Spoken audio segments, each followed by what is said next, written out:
to all things Bitcoin and blockchain right now. One of the top examples of when people say, here's what blockchain could be useful for, it is security settlement, is knowing who owns what.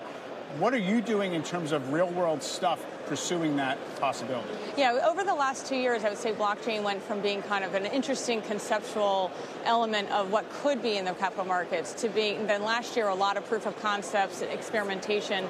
And then as we came through 2017, we started to have real applications for it. So one is we're implementing the blockchain to support proxy voting in South Africa on the back of a proof of concept we did in Estonia.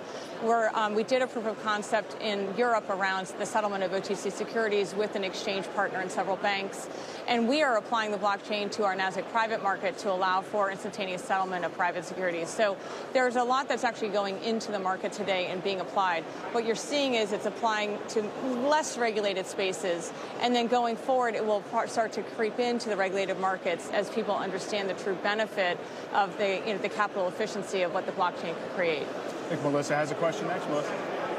Yeah, hi, Adina. It's Melissa. I wanted to ask you, your exchange is going to be the last one to go and launch Bitcoin futures. We've seen them launch already in the CME and CBOE. In the meantime, we had a chance to speak to the CEO of the NYSE, Thomas Farley, and he actually had some not positive words to say about Bitcoin, the asset itself. What are your thoughts on Bitcoin, the asset itself, and does that matter what you think of the asset when you're launching a futures contract? Well, I do think that it's important that we play an important role in the capital markets and people trust us to understand what we are ultimately going to be offering out to investors. So we've been doing a lot of work to understand what is Bitcoin or what are cryptocurrencies in general. What's the ecosystem? How is it evolving? Who are the biggest players? How resilient is it? That's a big part of our education. And it's also the reason why we didn't jump right in to doing a Bitcoin future, because we wanted to make sure that we really understood, is this an asset class that's sustainable over time? And if we're going to be providing it, are we providing something that will last? So we are still in that education process, working with clients. We have a great partner in Van Eck we've been working with on that as well.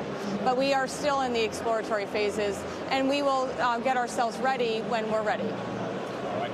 Adina, thank you very much for your time. Thank you. All right, Carl, back up to you. All right, Mike, thank you very much. As we go to break, take a look at the Dow winners for January as we wrap up that month. Boeing led the pack. Not surprisingly, Microsoft, Travelers, Nike, and Visa also on the list. Stocks at this hour for the meantime.